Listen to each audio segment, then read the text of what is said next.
Hello and welcome. This example, we're going to look at the domain of a radical function. So we want to split up our radical function into like two categories. Sort of evens and odds. Okay, so if the index is an even number, so like square root, fourth root, sixth root, then if the number inside is a real number, then you get a result. Okay, so even with positive, then you're okay. You're gonna get results. But if you have an even index with a negative number inside, then that's not a real number. Okay, so basically, the number inside the even radical cannot be negative. Right? If the index is an odd number, then the result of here is going to be a real number no matter what you plug in. Okay, so there's like the even radicals and the odd radicals behave differently. All right, so we're going to talk about the domain of a radical function. So the domain is the collection of all the x values that you can plug in.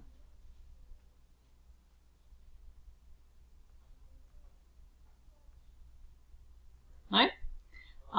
So because of this problem with the even radicals, like if these things are negative, then you don't get a real number, then some numbers work and some numbers don't. So when the index of the radical is even, the radicand must be greater than or equal to 0. So whatever the expression is inside under the radical, you need that to be greater than or equal to 0.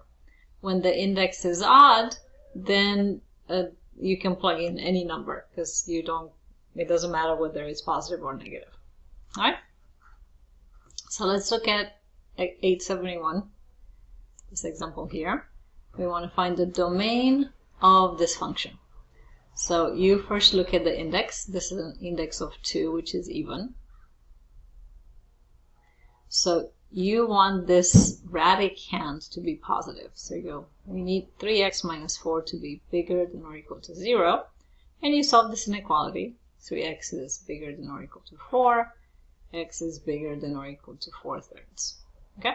So the domain means which values of x can I plug in and get a real answer.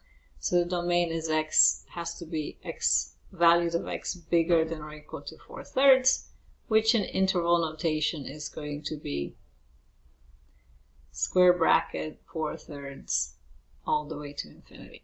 So these both represent the same thing. The same thing. Oh my goodness, 4/3. Numbers 4/3 and larger. This also says numbers 4/3 and larger will you'll be able to plug in, but if you plug in any values of x that are smaller than 4/3, then you're going to get a domain error in your calculator. Those don't work. Those values are not in the domain.